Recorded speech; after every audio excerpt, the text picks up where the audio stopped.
اعوذ باللہ من الشیطان الرجیم بسم اللہ الرحمن الرحیم۔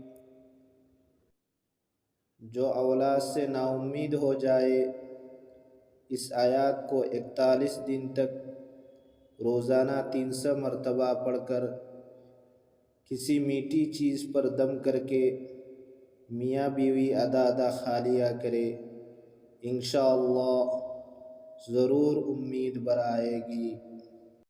وَلِلَّهِ مُلْكُ السَّمَاوَاتِ وَالْأَرْضِ وَمَا بَيْنَهُمَا يَخْلُقُ مَا يَشَاءُ وَاللَّهُ عَلَى كُلِّ شَيْءٍ قَدِيرٌ۔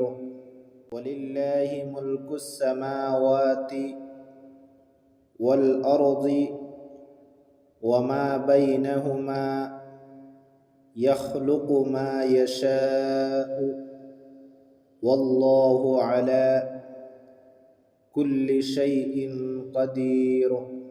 وَلِلَّهِ مُلْكُ السَّمَاوَاتِ وَالْأَرْضِ وَمَا بَيْنَهُمَا يَخْلُقُ مَا يَشَاءُ وَاللَّهُ عَلَى كُلِّ شَيْءٍ قَدِيرٌ۔